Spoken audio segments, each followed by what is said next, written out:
안녕하십니까. 판례 요지가 너무 길어서 암기할 수도 없고 성가십니다. 내용이 제가 공부할 때와 다르게 박터지게 많습니다.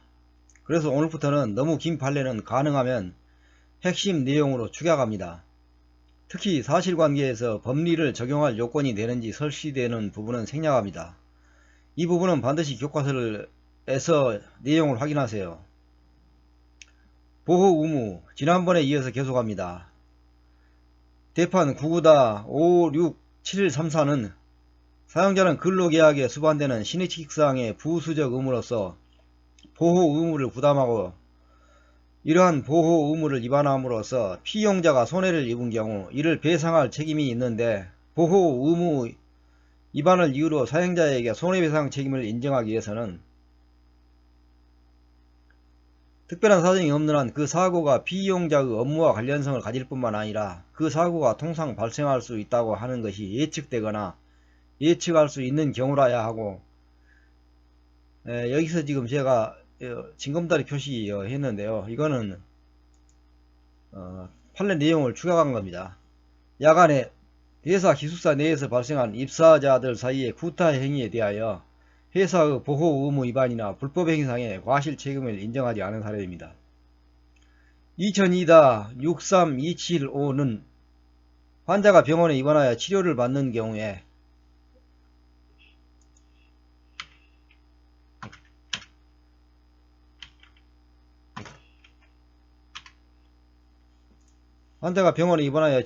경우에 병원은 진료뿐만 아니라 숙식의 제공, 간호, 보호 등 입원에 따른 포괄적 채무를 지는 만큼 입원 환자의 휴대폰 등의 도난을 방지하며 필요한 신의칙상의 보호 의무가 있고, 이를 소홀히 하여 입원 환자와 관련이 없는 자가 병실에 무단 출입하여 입원 환자의 휴대폰 등을 절취하였다면 병원은 그로 인한 손해배상 책임을 면하지 못한다고 하면서 입원 환자에게 기중품 등 물건 보관에 관한 주의를 촉구하면서 도난 시에 병원이 책임질 수 없다는 설명을 한 것만으로는 병원의 과실에 의한 손해배상 책임까지 면제되는 것이라고 할 수 없다고 하였다.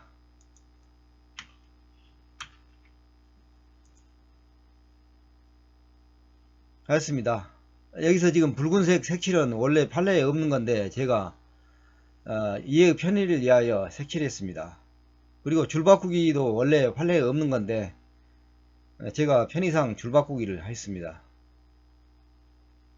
다음 2011-60247 판결은 근로자 파견 관계에서 사용사업주가 파견 근로자에 대한 보호 의무 또는 안전 배려 의무를 부담한다는 점에 관한 묵시적인 의사 합치가 있다고 할 것이고, 따라서 사용사업주의 보호 의무 또는 안전 배려 의무 위반으로 손해를 입은 파견 근로자는 사용사업주와 직접 고용 또는 근로계약을 체결하지 아니한 경우에도 이와 같은 묵시적 약정에 근거하여 사용사업주에 대하여 보호 의무 또는 안전 배려 의무 위반을 원인으로 하는 손해배상을 청구할 수 있다. 그리고 이러한 약정상 의무 위반에 따른 채무 불이행 책임을 원인으로 하는 손해배상 청구권에 대하여는 불법행위 책임에 관한 민법 제766조 제1항의 소멸시효 규정이 적용될 수 없다고 하였다. 다음으로 2016-33196 판결도 이 학교법인은 학생과의 재학계약에서 안전배려 의무를 부담한다. 학교법인이 안전배려 의무를 위반하여 학생의 생명, 신체, 건강 등을 침해하여 손해를 입힌 때에는 불완전 이행으로서 채무 불이행으로 인한 손해배상 책임을 부담한다. 3. 학교법인이 운영하는 중학교 유도부 소속 학생인 을이 훈련으로 상당히 지친 상태에서 충분한 휴식을 취하지 못한 채 기량 차이가 나는 병을 상대로 업어치기 기술을 시도하다가 균형을 잃고 넘어져서 상해를 입은 사안에서 학교법인은 을에게 안전배려 의무 위반으로 인한 채무 불이행 책임을 부담한다라고 합니다. 제가 위에서 법률 요건 부분은 생략한다고 했는데 요건 부분을 너무 생략하면 또 이게 판례 내용이 너무 비약적인 내용들이 되기 때문에 어쩔 수 없이 이렇게 또 읽게 됩니다. 2013-26425는 판결은 이 신탁회사가 신탁계약의 체결을 권유하면서 합리적인 투자 판단을 할 수 있도록 고객을 보호하여야 할 주의 의무를 위반함으로써 고객이 본래 체결하지 않았을 신탁계약을 체결하게 된 경우 신탁회사는 신탁계약 체결로 고객이 있게 된 손해에 관하여 불법행위로 인한 손해배상 책임을 지고 다른 특별한 사정이 없는 한 계약상 채무불이행에 의한 손해배상 책임을 지지 않는다 라고 합니다. 제가 지금 신탁계약에 관한 여러가지 판례들을 다른 동영상으로 올린 적이 있습니다. 그 동영상을 보시면은 이해가 좀 더 쉬우실 겁니다. 지금 여기 많은 내용이 있는데 다 생략을 했습니다. 신탁법을 알지 못하면은 이게 그 주요한 내용을 이해할 수가 없습니다. 신탁법에 관하여 몇 가지 판례를 소개한 적이 있으니까 거기에 찾아보시면 됩니다. 그런데 판례가 계약상 의무로서 보호 의무를 인정하는지 여부는 명확하지 않은데 이거 교과서 내용입니다. 교과서 지문인데 숙박업자나 여행업자의 보호 의무 또는 근로자 파견 관계에서 사용사업주나 학교법인의 안전배려 의무처럼 그 위반이 채무 불이행 책임을 성립시킨다는 것도 있지만 구구다 6012로 판례는 보호 의무 위반으로 인하여 불법행위가 성립한다는 입장입니다. 여기서 보호 의무 위반이 채무 불이행 책임이냐 불법행위 책임이냐 구별은 채무 불이행과 불법행위는 요건과 효과가 다르기 때문에 의미가 있습니다. 예, 후에 다시 나옵니다. 이 정도로만 아시면 됩니다. 차이가 있다는 거. 불법행위, 채무불이행 차이, 요건, 효과 차이 있습니다. 99-6012로 판결을 다시 보면은 근로계약에 수반되는 신의칙상 부수적인 의무로서 근로자에 대한 보호 의무를 부담하는 사용자에게 근로자가 입은 신체상의 재해에 대하여 민법 750조 소정의 불법행위 책임을 지우기 위하여는 여기서는 채무불이행이라고 안하고 부수적 보호 의무 위반인데 여기서는 지금 채무불이행이라고 하지 않고 750조 불법행위 책임이라고 지금 하고 있습니다. 사용자에게 당해 근로로 인하여 근로자의 신체상의 재해가 발생할 수 있음을 알았거나 알 수 있었음에도 불구하고 그 회피를 위한 별다른 안전조치를 취하지 않은 과실이 있음이 인정되어야 하고 이와 같은 과실의 존재에는 손해배상을 청구하는 근로자에게 그 입증 책임이 있다고 합니다.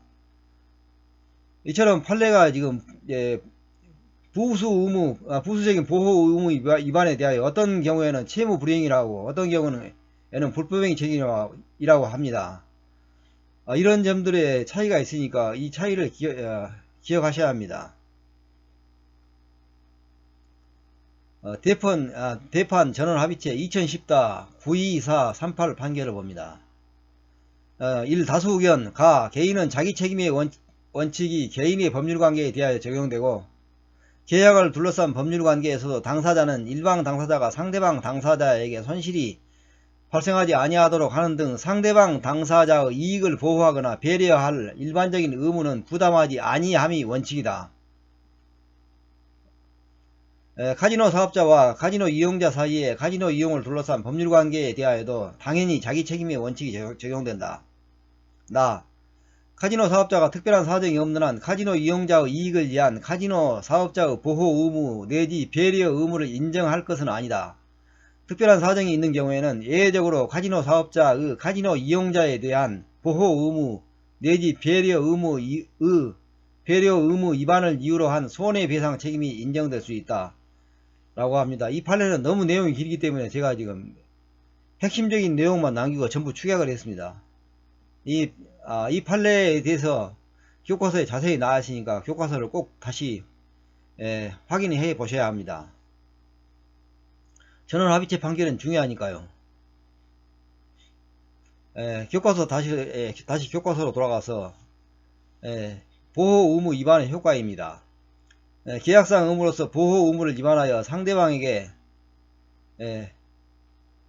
손해를 발생시킨 경우에 이는 넓은 의미의 채무 불이행에 해당하는 바 불육다 47302 판결을 보면 피해자로서는 구체적 보호 의무 존재와 그 위반 사실을 주장 입증해야 하며 숙박업자로서는 통상의 채무 불이행에 있어서 마찬가지로 그 채무 불이행에 관하여 자기에게 과실이 없음을 주장 입증하지 못하는 한 그 책임을 면할 수 없다 할 것이고 라고 합니다.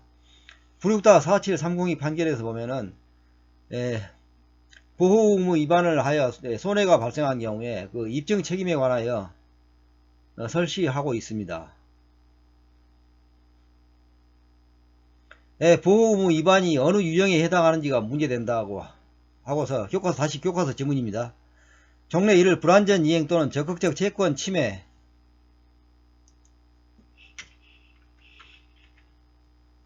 적극적 채권 침해로 파악하였으나 그 손해의 전부만이 문제되므로 이를 본서에서는 이를 이행 가해라는 유형으로 파악하기로 한다라고 합니다. 여기서 지금 이행 가해라는 용어가 나왔습니다. 불완전 이행, 적극적 침해, 적극적 채권 침해라는 용어는 뒤에 다시 나옵니다. 여기서 이행 가해라는 의미를 보면은 이행을 했으나 손해를 부과시켰다, 손해가 발생했다, 그런 의미 같습니다. 용어가 어떻든 간에 이전에는 불완전 이행, 적극적 채권 침해라는 용어를 주로 썼습니다. 그리고 원칙적으로 보호의무 위반이 계약 해제권을 발생시키지는 않는다 할 것이다 라고 합니다. 교과서 지문입니다. 왜냐하면 보호의무 위반의 경우에 부가적 손해의 배상이 주로 문제되므로 손해배상 청구권을 인정함으로써 조가고 그와 별도로 계약 해제권을 인정할 필요가 없기 때문이다. 맞습니다. 다음으로 주된 급부 의무와 부수 의무입니다. 채권 관계에서는 주된 급부 의무와 부수 의무가 있습니다. 아래 판례를 보면 무엇이 주된 채무, 주된 급부인가 이해할 수 있습니다. 97-575 판결은 이 계약상 의무 가운데 주된 채무와 부수적 채무를 구별함에 있어서는 급부 독립된 가치와는 관계없이 계약을 체결할 때 표명되었거나 그 당시 상황으로 보아 분명하게 객관적으로 나타난 당사자의 합리적 의사에 의하여 결정하되 계약의 내용, 목적, 분리행의 결과 등의 여러 사정을 고려해야 한다. 3. 상가의 일부층을 먼저 분양하면서 그 수분양자에게, 수분양자는 분양받은 사람입니다. 그 수분양자에게 장차 나머지 상가 분양에 있어 상가 내 기존 업종과 중복되지 않는 업종을 지정하여 기존 수분양자의 영업권을 보호하겠다고 약정한 경우 그 약정에 기한 영업권 보호 채무를 분양계약의 주된 채무로 본 사례입니다. 교과서는 주된 급부 의무를 제1차적 급부 의무와 제2차적 급부 의무로 나뉘는데 각 계약의 유형에 따라 다를 수 있습니다. 각 계약 강론에서 보면 이해가 됩니다. 각자 읽어보시기 바랍니다.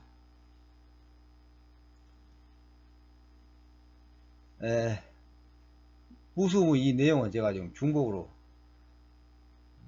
썼습니다.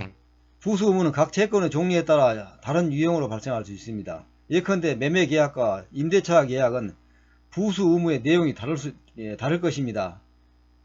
교과서를 읽어보시면 이해가 됩니다. 다음으로 채무와 책임입니다. 채무와 책임. 채무와 책임은 의미가 다르니 확실히 구분하실 필요가 있습니다.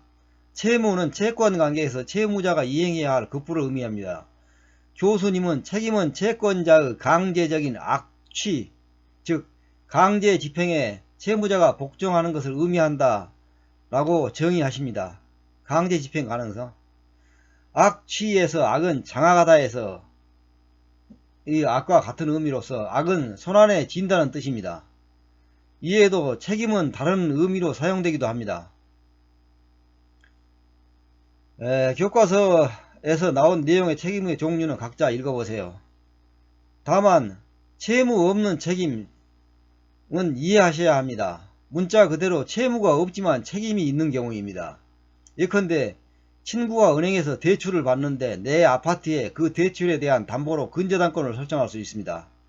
이 경우는 나는 채무자가 아니니 채무는 없지만 친구가 은행 대출금을 연체하면 내 아파트가 경매를 당할 수 있습니다. 경매에 당하는 즉 책임을 지는 것입니다. 이를 물상보증인이라고 합니다만 보증채무에서 보증인과 다른 의미입니다. 보증을 서준 사람은 보증채무자로서 채무가 있고 책임도 있습니다. 이는 뒤에 다시 나옵니다. 오늘은 여기까지입니다. 다음은 민법 총칙입니다.